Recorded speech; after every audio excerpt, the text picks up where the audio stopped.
Hello, dear students. We are back with a very interesting and very important topic of body fluid and circulation, which actually belongs to class 11th zoology. Heading देखते हुए आपको समझ में आ गया होगा blood group और erythroblastosis फिटिलिस। उस body fluid and circulation chapter की ये दो मेन और कह लो मेजर और बहुत इंपॉर्टेंट टॉपिक्स हैं जिसको आज हम करेंगे। ठीक है, तो basically when we talk about blood group or when we talk about a person having which blood group, तो basically blood group कहने का मतलब क्या है?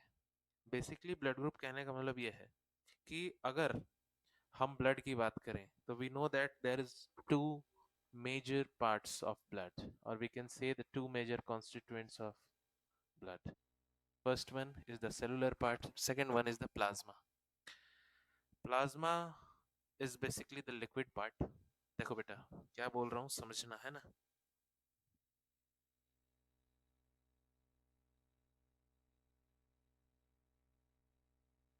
देखो, basically what I am trying to से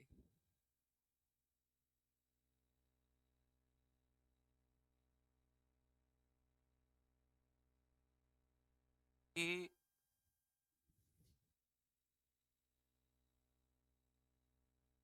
ब्लड ब्लड इज बेसिकली बेटा having two major portions, और जिस दो मेजर पोर्शंस की हमें यहाँ पर जरूरत है समझने के लिए वो क्या है? The first one is the cellular part. Cellular part में भी हमें सिर्फ आरबीसी को समझना है, और सेकंड पार्ट जिसकी हमें जरूरत पड़ेगी that is the plasma. That is plasma. ठीक है, तो आरबीसी के सरफेस पे कौन बैठा होता है? Antigens. On the surface of RBC, on the surface of RBC कौन बैठा हुआ है? एंटीजेंस। एंटीजेंस बैठे हुए हैं on the surface of RBC. अब अगर मैं बात करूं प्लाज्मा, तो प्लाज्मा के अंदर कौन है? प्लाज्मा के अंदर कौन है?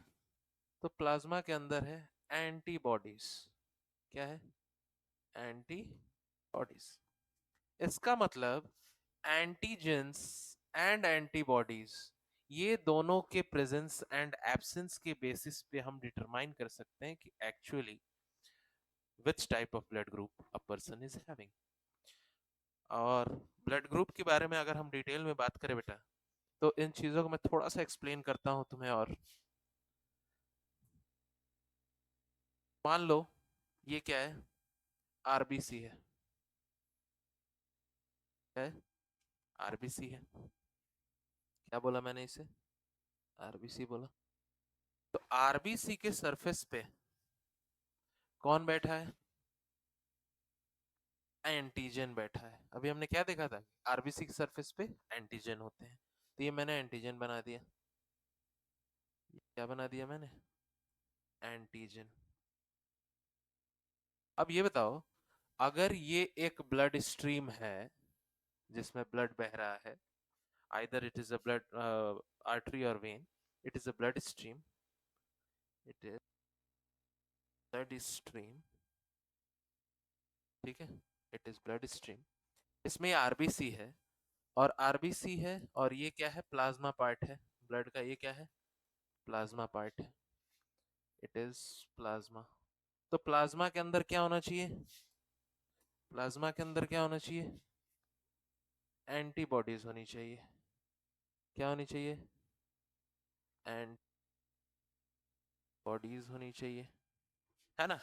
तो अब देखो, एक बात समझना बेटा, ब्लड के अंदर आरबीसी के ऊपर जो बैठे हैं वो एंटीजेंस हैं, ब्लड के अंदर जो प्लाज्मा पोर्शन है उसमें एंटीबॉडीज बैठे हैं, और इन्हीं दोनों के बेसिस पे डिटरमाइन करते हैं कि which blood group a person is having. ठीक है, अब देखो समझना एक बात, अगर मैं ब्लड ग्रुप की डिटेल में और बात करूं, चलो तुम्हारे लिए स्लाइड सेव भी करते चलते हैं बेटा।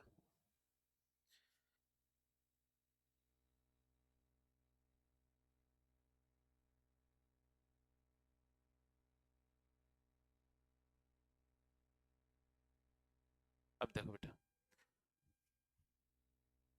ये थोड़ा सा हम ब्लैंक स्लाइड पे चलते हैं, है ना, उसके बाद आते हैं अपने सिस्टम पे। देखो, if we are talking about if we are talking about blood group, तो ह्यूमन बीइंग्स के अंदर बेसिकली दो ग्रुप्स होते हैं ब्लड ग्रुप, या कह लो दो ब्लड ग्रुप सिस्टम है। First one first one is the ABO blood group system, and second one is the RH blood group system।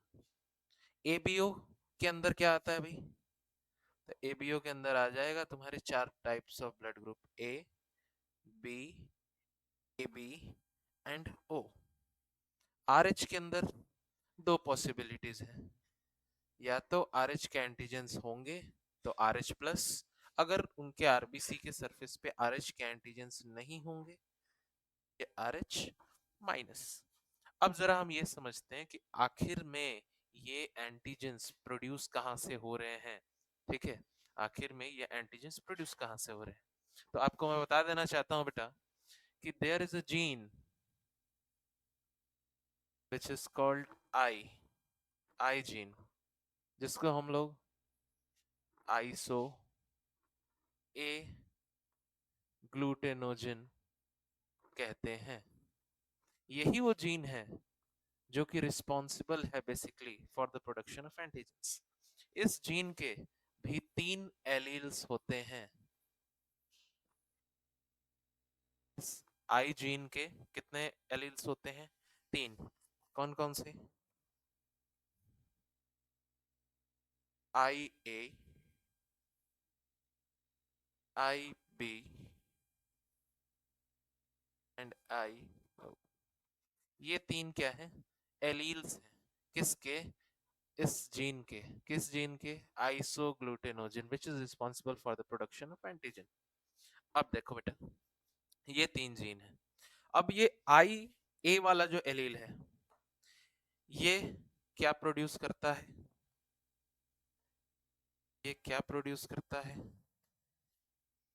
This produces antigen ए। कौन सा एंटीजन प्रोड्यूस करेगा? ये एंटीजन ए। तो उसी तरीके से ये क्या प्रोड्यूस करेगा? Produces antigen B. सिंपल सी बात है। लेकिन ये विल प्रोड्यूस नो एंटीजन, कोई एंटीजन यहां से प्रोड्यूस नहीं होगा, कोई एंटीजन प्रोड्यूस नहीं करेगा। Is it clear? अब देखो बेटा, मैंने क्या कहा कि there is a gene which is responsible for the production of antigens which is basically on the surface of RBC. ठीक है, तो ये जीन जो है उसे हम आई जीन बोलते हैं, which is actually isoagglutinogen, जिसके तीन एलील्स हैं, I A, I B, I O. I A is responsible for the production of antigen A, IB is responsible for the production of antigen B, and similarly IO will produce no antigen। ठीक है, अब देखो इस आधार पे क्या हुआ, हमारे पास चार ब्लड ग्रुप निकल के आए, A B, A B and O. याद रखना, एक चीज याद रखना एकदम, बल्कि मैं ये भी कह सकता हूं कि इस स्टेटमेंट को तुम रट लो। क्या? कि इस ब्लड के आरबीसी के ऊपर जो एंटीजन होगा वही उसकी ब्लड ग्रुप होगी। फिर सुनना भाई, ये स्टेटमेंट बिल्कुल सही है, और अगर आप रट भी लो तो कहीं ये गलत नहीं साबित होगा। ठीक है, मैंने क्या कहा, ये स्टेटमेंट, एक और ब्लैंक साइड लेते हैं आपके लिए बेटा,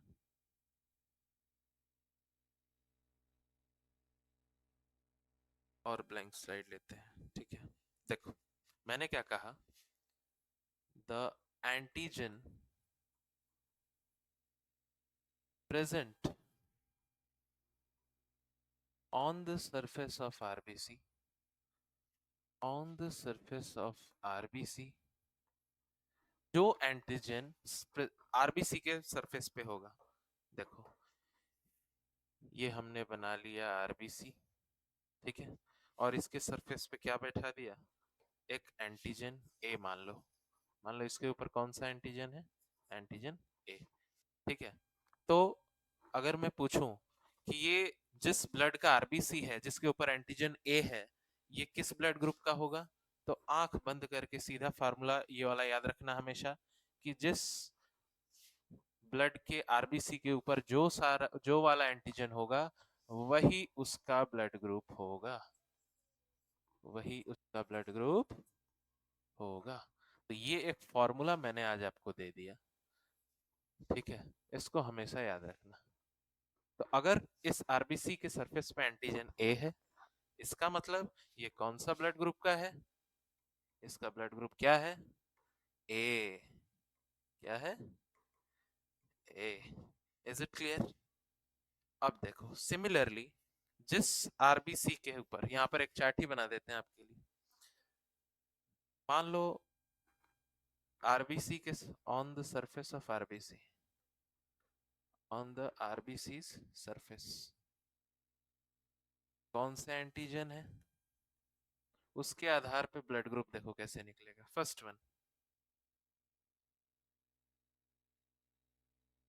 फर्स्ट, अगर एंटीजन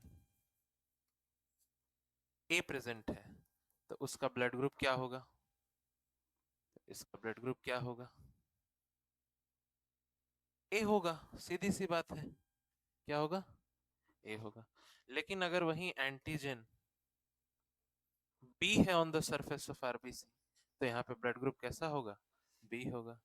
अगर एंटीजन ही नहीं है, नो एंटीजन, तो उस केस में ओ ब्लड ग्रुप, ठीक है। और चौथा, अगर दोनों एंटीजन है on the surface of RBC, A भी है एंड बी भी है, तो इस केस में ये ब्लड ग्रुप ए बी होगा। आया समझ में कि नहीं आया? आई होप आ गया होगा। अब देखो समझो मैं क्या कहना चाह रहा, कि the antigen present on the surface of RBC determines the blood group, ठीक है। अब बताइए, आपने बहुत जगह देखा होगा ए ब्लड ग्रुप, बी, लेकिन A positive, A negative, B positive, B negative, तो ये पॉजिटिव और नेगेटिव का खेल क्या है, ठीक है। ठीक है, ए समझ में आ गया, अगर एंटीजन ए होगा on the surface of RBC उस ब्लड के, तो वो ब्लड ग्रुप ए है। लेकिन ए पे ए पॉजिटिव कब है, ए नेगेटिव कब है, ये पॉजिटिव नेगेटिव का खेल नहीं समझ में आया, अब इसको समझते हैं, ठीक है। तो देखो positive,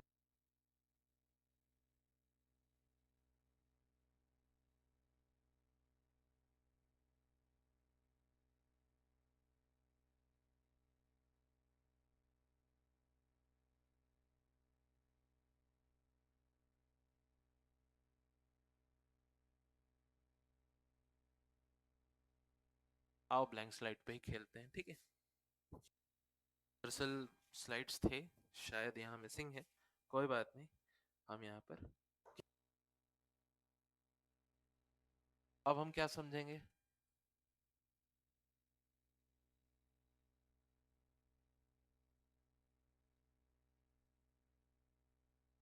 positive and negative blood group में जो ए है बी है, ये तो समझ में आ गया, on the surface of antigen, antigen है आरबीसी के सरफेस के, उसके आधार पे हम उस ब्लड ग्रुप को डिटरमाइन करते हैं। लेकिन पॉजिटिव नेगेटिव का खेल अब समझते हैं। तो देखो जिस तरीके से आरबीसी के सरफेस पे एंटीजन है, एंटीजन क्या है, basically it is a protein, ठीक है, प्रोटीन भी कह दो तो कोई दिक्कत वाली बात है नहीं। उसी तरीके से एक और प्रोटीन है आरएच जिसे बोलते हैं। अगर किसी भी आरबीसी के सरफेस पे एंटीजन के साथ, जैसे मेन एंटीजन ए है, एग्जांपल लेकर के तुम्हें समझाना पड़ेगा ना, देखो एग्जांपल लेकर के समझते हैं।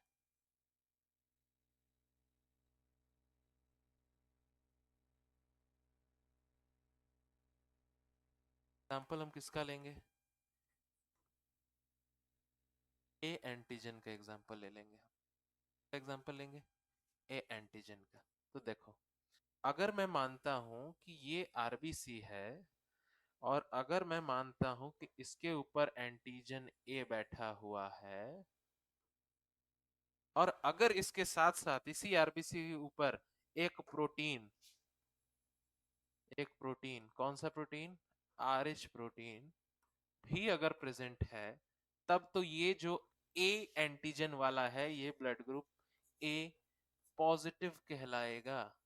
इट मींस इसका ब्लड ग्रुप कैसा हो जाएगा, ए पॉजिटिव हो जाएगा। इसका मतलब on the basis of presence of RH protein along with the antigen on the surface of RBC determines the positive and negative nature of a blood group.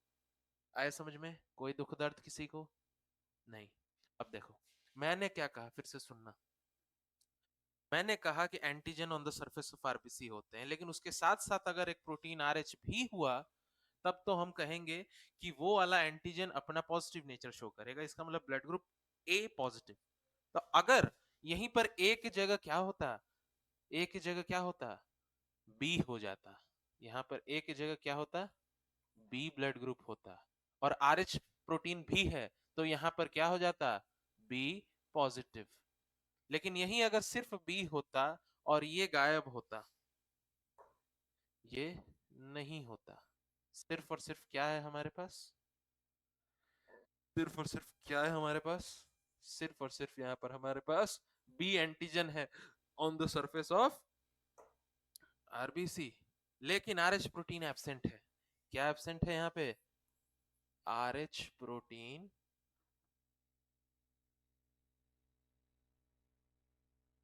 क्या है, एब्सेंट है।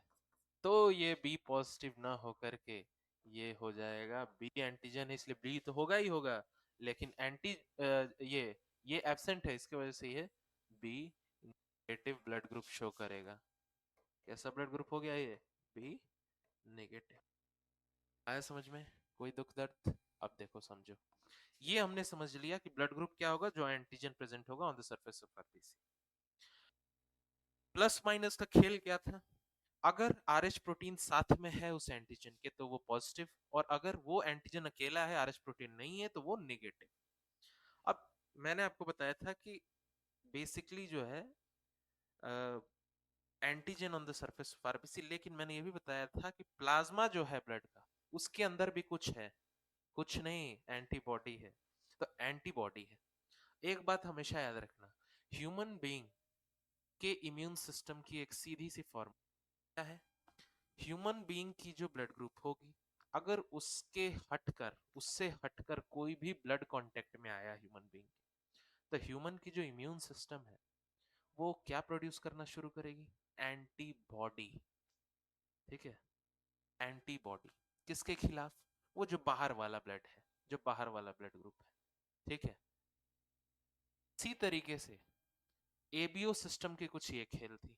ठीक है, तो एग्जाम्पल मैंने लिया था ए का, तो उसी तरीके से सेम बी के लिए भी है। मतलब अगर बी के साथ आर एच है तब तो ये बी पॉजिटिव है, लेकिन अगर बी के साथ आर एच नहीं है तो ये बी नेगेटिव है। ठीक उसी तरीके से ए बी ब्लड ग्रुप है अगर, तो इसके साथ अगर on the surface of RBC RH protein present है तब तो ये ए बी पॉजिटिव होगा, और अगर नहीं है ए बी के साथ, सेम उसी तरीके से कोई एंटीजन नहीं है, बस आरएच प्रोटीन है तो ये ओ पॉजिटिव है। कोई एंटीजन नहीं है और आरएच प्रोटीन भी नहीं है, उस केस में है समझ में। अब देखो, ये था एबीओ का खाल, ये थी एबीओ सिस्टम की कहानी, ये बहुत जनरल है। अब थोड़ी सी जनरल से हट के बात करते हैं दूसरे सिस्टम, आरएच सिस्टम के बारे में। ठीक है,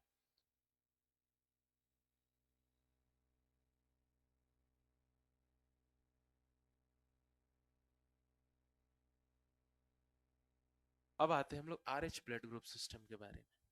basically when we talk about Rh blood group, ये नाम आरएच कैसे पड़ा भाई, पहले तो ये समझना होगा। ये जो आर एच है ना बेटा, आर एच, ये बेसिकली आर एच आया है एक मंकी से जिसका नाम है रेसस। क्या था भाई? तो ये मंकी था। सबसे पहले इस मंकी पर देखा गया था this type of special and unique blood group. Basically अगर मैं इस ब्लड ग्रुप की बात करूं तो according to the data of NCERT, NCERT इस बात को कहती है कि approximately 80% of the human being, ठीक है, हैज पॉजिटिव ब्लड ग्रुप या कह लो आरएच पॉजिटिव। इसका मतलब एंटीजन ए हो, बी हो, ए बी हो या ओ हो, साथ ही साथ आरएच प्रोटीन भी होता है 80% of the population in India. ये एनसीईआरटी की डेटा है आपकी। मैंने क्या कहा? 80% population in India has the RH plus। तो सीधी सी बात है, जो बच्चे 20% वो हैं निगेटिव वाले। इसका मतलब उनके साथ, उनके एंटीजन के साथ आरएच प्रोटीन नहीं है। अब देखो, इस ब्लड ग्रुप जो कि एक यूनिक ब्लड ग्रुप है, आरएच ब्लड ग्रुप, इसके साथ कुछ दिक्कतें हैं। क्या दिक्कत? तो अब हम थोड़ा समझते हैं आरएच इनकम्पैटिबिलिटी। क्या समझते हैं? RH incompatibility.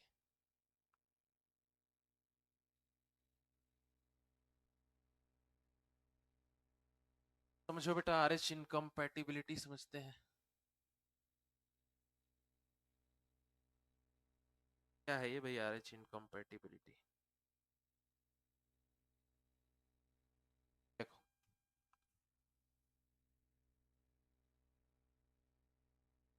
कंपैटिबिलिटी मतलब कुछ ऐसा होगा जिसके वजह से आरएच पॉजिटिव, आरएच माइनस, इन दोनों को लेकर कुछ कॉम्प्लिकेशंस आएंगे। इस कंडीशन को हम कहते हैं बेसिकली बेटा एरिथ्रोब्लास्टोसिस फिटेलिस।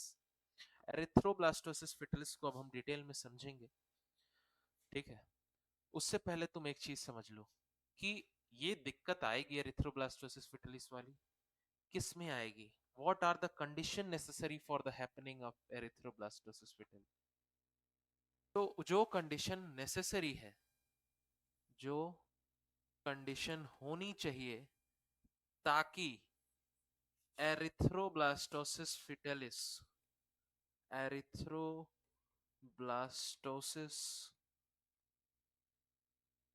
फिटेलिस होगी जिस कंडीशन पे, वो कंडीशन क्या होनी चाहिए?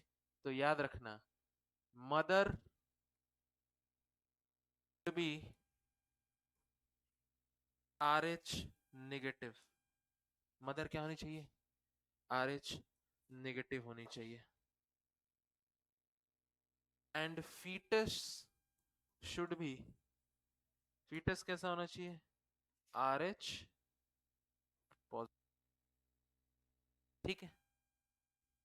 वैसे बेटा सिस्टमिक रूप से अगर मैं तुम्हें बताऊं तो यहाँ पर नियम से एच को कैपिटल नहीं लिखना चाहिए, एच को स्मॉल लिखना चाहिए। अब बोलो सर आपने क्यों लिखा? आरएच है, कैसे भी लिखो, क्या फर्क पड़ता है? ये तुम्हें न लगे इसलिए मैं बताता हूँ कि ये गलत है, ठीक है। यहाँ पर कैपिटल एच नहीं होगा, यहाँ पर क्या होगा? सॉरी सॉरी, स्टाइलस गिर गया भाई।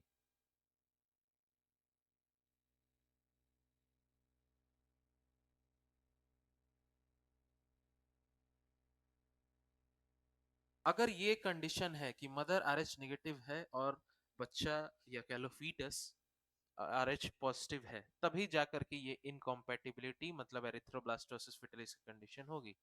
अभी मैंने एक वर्ड बोला बच्चा, फिर बोला नहीं नहीं फीटस। डिफरेंस क्या है बेटा? यहीं पर मैं एक चीज आपको क्लियर कर देना चाहता हूँ। फीटस और बेबी या चाइल्ड वगैरह में क्या अंतर है?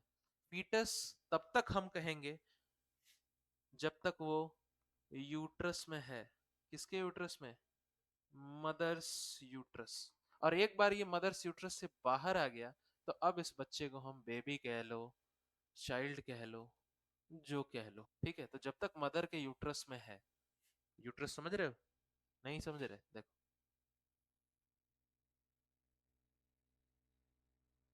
है मदर का यूट्रस है।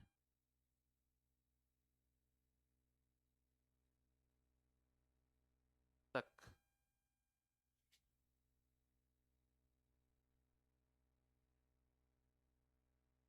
मदर है, तब तक हम इसे क्या कहते हैं? और एक बार ये मदर के यूट्रस से बाहर आ गया तो अब इसको हम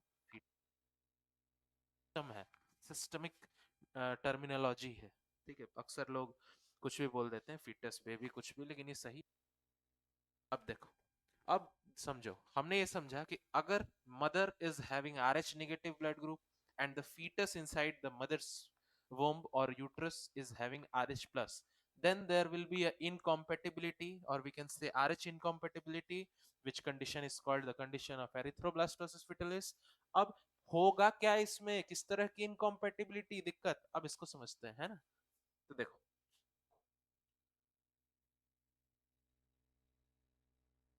समझना है ना। फर्स्ट प्रेगनेंसी की बात करता हूँ, ठीक है।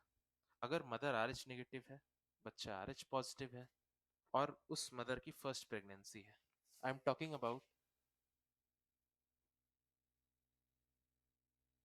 Pregnancy of the mother which is having RH negative blood group, and in this pregnancy the fetal blood group is RH positive. अब देखो, फर्स्ट प्रेगनेंसी के केस में क्या होगा बेटा? फर्स्ट प्रेगनेंसी के केस में क्या होगा? फर्स्ट प्रेगनेंसी के केस में क्या होगा? कुछ नहीं होगा, फर्स्ट में तो कोई बहुत कुछ नहीं बिगड़ता बात, या कह लो कोई दिक्कत नहीं आती। जो आती है वो फर्स्ट के बाद वाले में आएगी, ठीक है। देखते हैं फर्स्ट प्रेगनेंसी में क्या होगा। समझना एक चीज,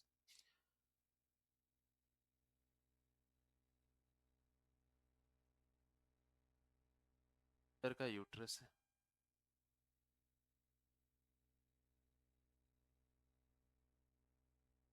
के अंदर कौन होगा भाई? हमारा फीटस होगा।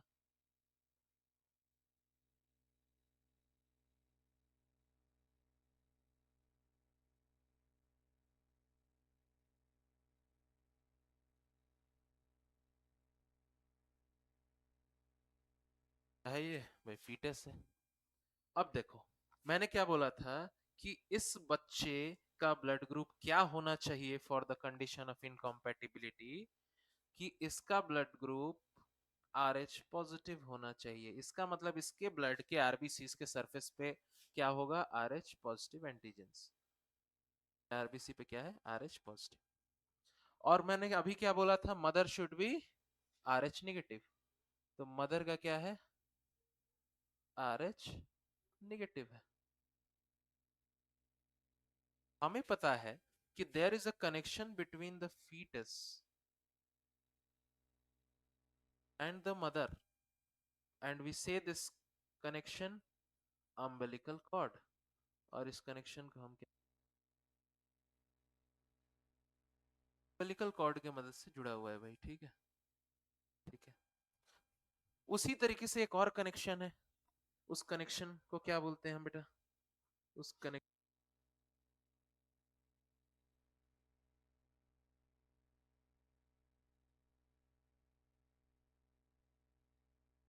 वाला कनेक्शन क्या है? दिस कनेक्शन इज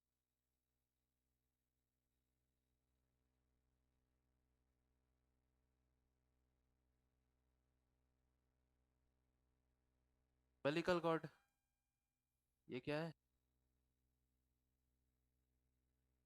कॉर्ड, है ना। अब देखो होता क्या है, ये जो प्लेसेंटा है, ये बैरियर की तरह एक्ट करता है, एक्ट्स एज अ बैरियर। किसके किसके बीच भाई? The barrier between maternal blood and fetal blood. Maternal blood और फीटल ब्लड के बीच में प्लेसेंटा बैरियर का काम करता है। इसका मतलब ये प्लेसेंटा मदर के ब्लड को बच्चे के, सॉरी, फीटस के ब्लड से मिक्स नहीं होने देता। ठीक है, अच्छी बात है। क्यों नहीं होने देता? मैंने अभी बताया था, human blood nature, immune system starts making antibody against the different or a newly seen blood group. ठीक है, भाई मदर ही है तो क्या हुआ, उसकी इम्यून सिस्टम तुरंत अगर गलती से भी कांटेक्ट में आई फीटल के ब्लड ग्रुप से, तो तुरंत उसके खिलाफ एंटीबॉडी बनाना उसकी मदर की इम्यून सिस्टम तैयार कर देगी, जो कि आकर के भाई इस बच्चे को ही नुकसान कर देगी। बच्चे के ब्लड में लाइसिस ऑफ आरबीसी करने लगेगी, ब्रेक डाउन करने लगेगी आरबीसी की। आरबीसी की संख्या बहुत ज्यादा गिर जाएगी, जिसकी वजह से हीमोग्लोबिन गिरेगा। हीमोग्लोबिन गिरेगा, एनेमिक कंडीशन आएगी। नहीं भी आई तो जॉइंटिस कंडीशन आएगी। ठीक है, and even it can lead to fetal death. भगवान न करे ऐसा भी हो सकता है। अब देखो, फर्स्ट प्रेगनेंसी के केस में तो ये सारी चीजें बहुत सही चल रही थी, बैरियर है, नहीं मिलने देगा, सब ठीक है। लेकिन होता क्या है, जैसे ही इस बच्चे का जेस्टेशन पीरियड कंप्लीट होने को होता है और इसका डिलीवरी टाइम नजदीक आता है, ठीक है, तो बच्चा डिलीवर होने वाला है, पार्चुरेट होने वाला है, इस धरती पे आने वाला है, वैसे ही क्या होता है, जैसे ही ये अम्बिलिकल कॉर्ड को काटा जाता है, भाई काटेंगे ना डिलीवरी के बाद, तभी तो कनेक्शन छूटेगा।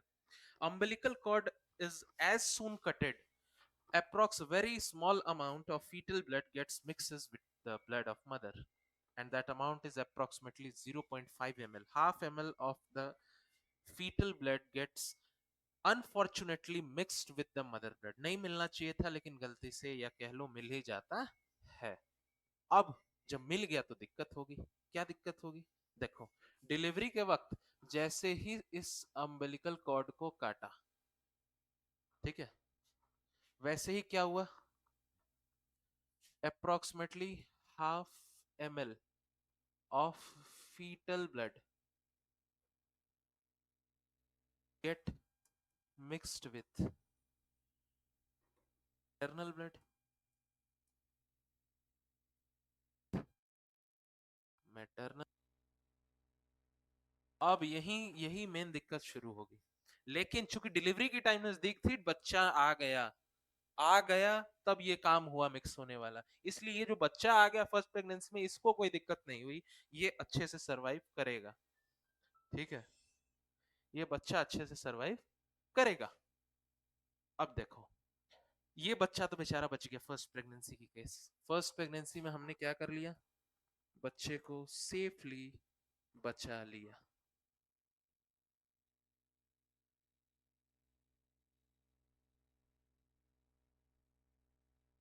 कि निकलते निकलते में कहानी हुई थी, ये तो बच गया। लेकिन अब देखना समस्या क्या होगी, सेकंड बहुत बड़ी समस्या खड़ी होगी। क्या होगी, ये तो बच्चा निकल गया, लेकिन इस बच्चे का approximately half ml of the blood is get mixed by the maternal blood. तो अब मदर का ब्लड क्या करेगा, मदर की इम्यून सिस्टम इस बच्चे का जो RH प्लस ब्लड ग्रुप था, या कह लो जो RH एंटीजेंस थे on the surface of RBC of that fetal blood, उसके खिलाफ, उसके अगेंस्ट में मदर एंटीबॉडी बनाएगी। ठीक है, एक बच्चा तो निकल गया, लेकिन ब्लड में तो एज अ मेमोरी स्टोर हो गया। क्योंकि आपको पता होना चाहिए, एक बार जो ह्यूमन बीइंग नेचुरली एंटीबॉडी बना देता है, वो as a future prospective memory के रूप में स्टोर हो जाता है, ताकि आने वाले समय में कभी भी वो सेम ब्लड ग्रुप फिर से आ गया या दिखा, तो ये तुरंत पहले से जो बनी हुई है एंटीबॉडी जो मदर ने बनाया है, वो उस पर हमला कर देगी, उसके आरबीसी पर हमला कर देगी, आरबीसी को मारेगी, आरबी की संख्या गिरेगी, जिसकी वजह से हीमोग्लोबिन का संख्या गिरेगा, एनेमिक कंडीशन आएगी, जॉइंटिस कंडीशन आएगी, even it can lead to fetal death.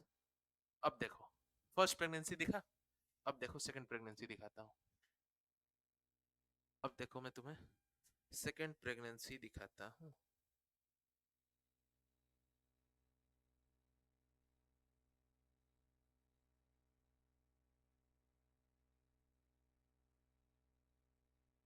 अब मैं आपको सेकंड प्रेगनेंसी की कंडीशन दिखाता हूँ।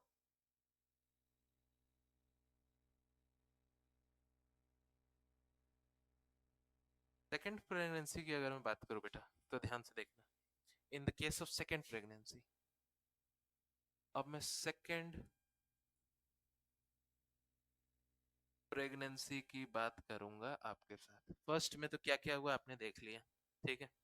अब मैं आपको दिखाता हूँ इसके साथ क्या होने वाला है भाई।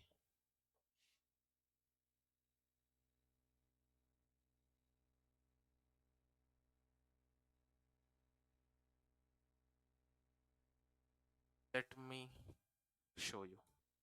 देखो सेकंड प्रेगनेंसी में क्या होगा, यहाँ पर भाई मदर तो वही है, तो मदर का ब्लड ग्रुप तो चेंज नहीं होना, वही है RH नेगेटिव।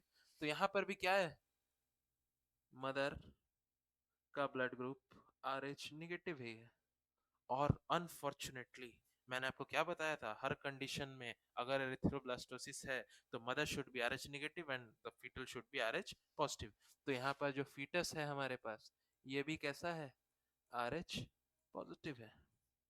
अब समझना मेरी बात, मैं क्या कहना चाह रहा हूँ। फर्स्ट प्रेगनेंसी में बच्चा तो निकल गया, सेफ है, लेकिन इस सेकेंड प्रेगनेंसी में, उस सेम मदर की सेकेंड प्रेगनेंसी में, अब मदर के पास एक एडिशनल चीज पहले से है, which is the antibody against RH positive. इसका मतलब एंटी RH एंटीबॉडी पहले से मदर के पास है। इसका मतलब यहां पर मदर के पास क्या है भाई,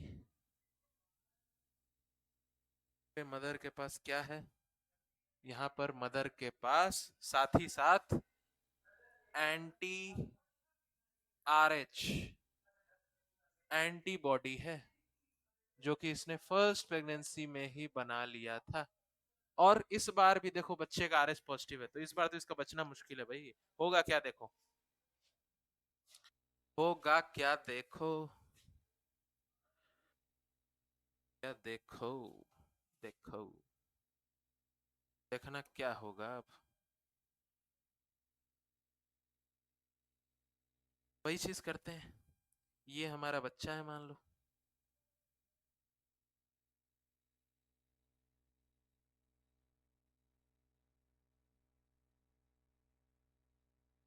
कर लेना बेटा, डायग्राम मेरे उतने अच्छे नहीं होते, आने के लिए कर रहा हूँ। बच्चे के पास क्या है भाई, RH पॉजिटिव है, क्या है, RH पॉजिटिव। और इस बार जो मदर है ना बेटा, मदर के पास पहले से क्या है, एंटी RH एंटीबॉडी।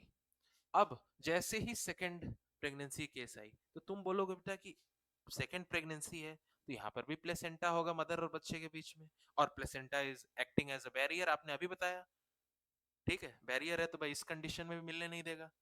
तो if the anti RH is acting against the RH plus, भाई एंटी RH है तो RH पॉजिटिव को मारेगा, ही सीधी सी बात है। और यहाँ पर क्या है, प्लेसेंटा है, और मैंने अभी बताया कि placenta acts as a barrier. मैंने अभी क्या बताया था, placenta acts as a barrier. लेकिन अब देखो होगा क्या, ये जो एंटी RH है, बेसिकली जो एंटीबॉडी है, इसकी साइज इतनी छोटी होती है, इतनी छोटी होती है कि आराम से क्रॉस कर जाता है, आराम से क्या कर जाता है, क्रॉसेस द प्लेसेंटा, और क्रॉस करके कहां पहुंच जाएगा, फीटस के पास, एंड रीचेस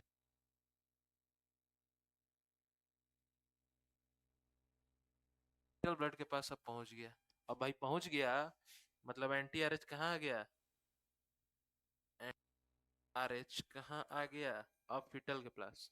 तो अब ये एंटी RH किसको मारना शुरू करेगा, RH पॉजिटिव। और ये जहां यहाँ क्या होगा, anti RH antibody starts lysis of RBC of fetal blood. Lysis मतलब देखो बेटा क्या होता है, लाइसिस मतलब होता है ब्रेक डाउन, मतलब तोड़ना शुरू करेगा भाई, किसको, RBC को। और RBC के टूटने के वजह से क्या होगा, RBC काउंट कम होगा। RBC काउंट अगर कम होगा तो हमें पता है कि हीमोग्लोबिन भी कम होगा, और हीमोग्लोबिन जब कम होता है, इसी कंडीशन को हम लोग एनीमिया कंडीशन बोलते हैं, या एनेमिक कंडीशन बोलते हैं, है? एनीमिया कंडीशन हो गया, हीमोग्लोबिन कम हो गया चूंकि RBC। अब कभी कभी ये जॉइंटिस का रूप भी ले सकता है, जॉइंटिस भी हो सकता है, ठीक है। और कभी कभी तो ये इतना सीवियर रूप ले लेगा कि it can be fatal, fatal बोले तो हाँ ऊपर, डेथ भी हो सकती है। अब देखो जरा एक बात समझना हमारी,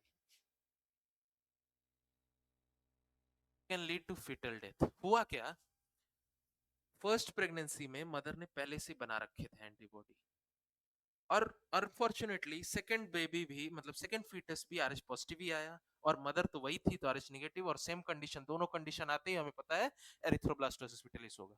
अब यहाँ पर मदर की वो जो एंटी आरएच पहले से बन रखी थी, उसने प्लेसेंटा को क्रॉस कर दिया। क्यों? वैसे तो नहीं करने देता है प्लेसेंटा, लेकिन चूंकि इतनी साइज छोटी है कि आराम से कर गया, जा करके बच्चे के आरएच प्लस एंटीजन जो है, आरएच जो है आरबीसी पे, उसको मारा, तोड़ा, और जिसकी वजह से बच्चे की मौत तक हो सकती है। अब ये बताओ, इसकी सबसीक्वेंट इस लेडी की अगर प्रेगनेंसी हो तो हर कंडीशन में अब बच्चा मरेगा, बच्चे को ये कंडीशन आएगी। ठीक है, तो यही है बेसिकली एरिथ्रोब्लास्टोसिस फिटिलिस, कि फर्स्ट प्रेगनेंसी में बच्चा सेफ है, लेकिन फर्स्ट प्रेगनेंसी के एंड तक, due to mixing of a fetal blood into maternal blood, approximately it is a very small amount blood which is going to mix with the maternal blood, which is approximately half ml, but this half ml of blood is showing the drastic result in future। कैसे? Second pregnancy से क्या होगा, antibody तो mother ने पहले से बना रखा है, अब ये एंटीबॉडी जैसे ही आरएच पॉजिटिव कभी भी देखेगा, चाहे वो सेकंड प्रेगनेंसी हो, थर्ड हो, सब्सिक्वेंट कितनी भी प्रेगनेंसीज हो, उस कंडीशन में ये उसको मारेगा, और आराम से मार लेगा, क्योंकि यहाँ पर प्लेसेंटा रोक नहीं पाएगा क्रॉस होने से, due to very small size of the anti Rh antibody produced by the mother. अब सवाल है कि सर सेकंड थर्ड फोर्थ सब मरते जाएंगे, खाली फर्स्ट बचा, इसी कंडीशन को एरिथ्रोब्लास्टोसिस फिटिलिस कहते हैं। तो क्या यहाँ पर सिर्फ आरएच के साथ ही ये दिक्कत है? क्योंकि आपने बोला कि आरएच में ही इनकॉम्पेटिबिलिटी है, एबीओ सिस्टम में नहीं था। हाँ, एबीओ में नहीं था। आपके मन में एक सवाल आना चाहिए बेटा कि देखो मैं क्या बोलना चाह रहा हूँ, आपके मन में एक सवाल आना चाहिए, अगर मदर का ब्लड ग्रुप ए निगेटिव होता और वहीं पर फीटस का ए पॉजिटिव होता, तो इस कंडीशन में भी तो ये हो सकता है कि भाई ए निगेटिव है, मिक्स होगा ड्यू डिलीवरी के समय, ए निगेटिव क्या करेगा, ए पॉजिटिव के खिलाफ जो है बनाना शुरू कर देगा, तो सेकंड प्रेगनेंसी में इसको भी दिक्कत आएगी। लेकिन ऐसा नहीं होता है, क्यों? देखो मैं बताता हूं ऐसा क्यों। इस कंडीशन में जो प्लेसेंटा होता है बीच में, क्या ये प्लेसेंटा, तो एबीओ सिस्टम में, चाहे वो मैं ए की बात कर रहा हूं, चाहे बी की, चाहे ए बी की, चाहे ओ किसी की भी बात कर रहा हूं मैं अगर, तो इसमें ये लोग जो एंटीबॉडी बनाते हैं, इनकी साइज इनकी साइज लार्ज होती है बेटा, in compare to antigens of Rh या एंटी आरएच, जिसकी वजह से ये क्रॉस नहीं कर पाते, पॉसिबल नहीं हो पाता इनको क्रॉस करना, इसलिए एबीओ सिस्टम में इस तरह की दिक्कत नहीं है।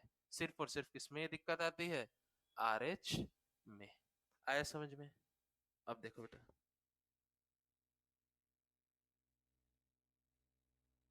अब सवाल यह है कि अगर एरिथ्रोब्लास्टोसिस फिटिलिस हम समझ लिए होता क्या है, लेकिन अब हमारा फर्ज क्या है as a student of biology और मेडिकल एस्पिरेंट, हम बचाएं कैसे, चीजों को प्रिवेंट कैसे करें, how to prevent erythroblastosis फिटिलिस।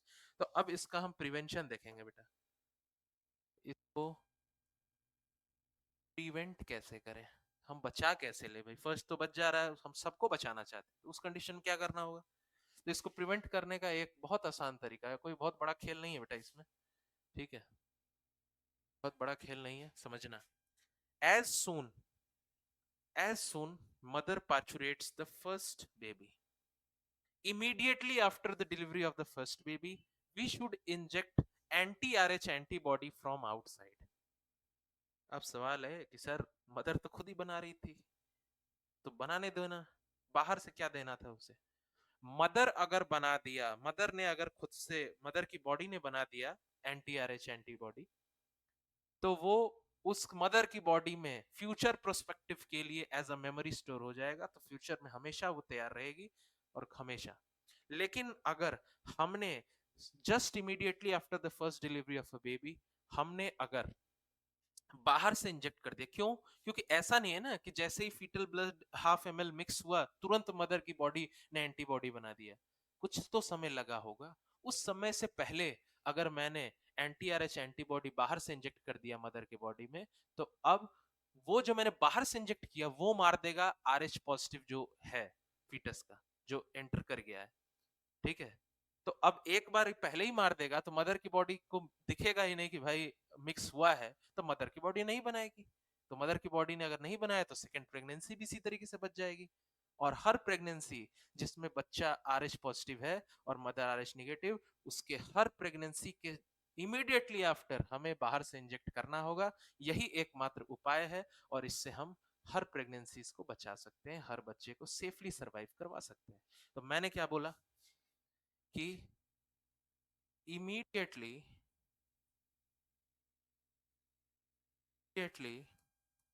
after the delivery of first baby should inject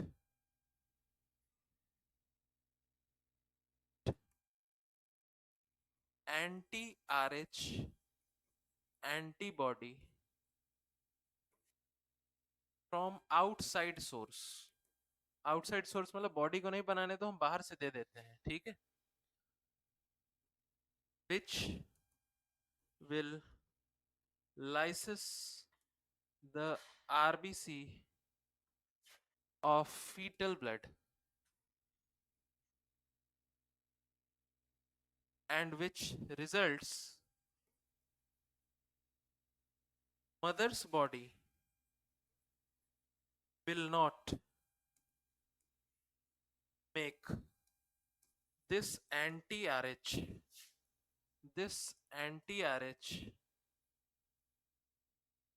by own। Mother, याद रखना, मदर की बॉडी जब तक खुद नहीं बनाएगी तब तक वो मेमोरी की तरह स्टोर नहीं होगी। क्यों? क्योंकि हम लोग अगर आउटसाइड सोर्स से बाहर से हम लोग देते हैं, इंजेक्ट करते हैं, तो एक बहुत लिमिटेड अमाउंट में करेंगे, एक छोटे अमाउंट में करेंगे। और याद रखना, बाहर से दिया हुआ छोटे अमाउंट में, लिमिटेड अमाउंट में जो एंटीबॉडी होती है वो बॉडी स्टोर नहीं करती as a memory for the future perspective, ठीक है। तो मदर ने नहीं बनाया, और एक बार मदर ने नहीं बनाया तो भाई सेकंड प्रेगनेंसी में भी वो नया रहेगा आरएच पॉजिटिव, तो उस बार वो मारेगी नहीं जाके, मदर का एंटीबॉडी जाके मारेगा नहीं, ठीक है। इस तरीके से हर प्रेगनेंसी के बाद हमें मदर की बॉडी में, तो अगर मैं मानता हूं इस बॉक्स को कि ये मदर है, तो हमें क्या करना होगा, क्या करना होगा, एंटी आरएच जो है बाहर से आउटसाइड सोर्स से इंजेक्ट कराना होगा। कब? इमीडिएटली। देर नहीं करना है भाई, नहीं तो अगर देर किया तो वो मदर की बॉडी खुद बना देगी, ठीक है।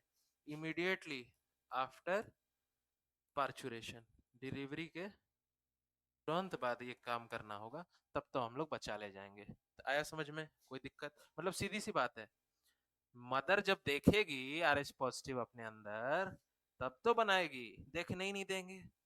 देखते देखते में ही हम उसको बाहर से ही कर देंगे, बाहर के एंटी आरएच से, तो मदर बनाएगी ही नहीं, बच जाए।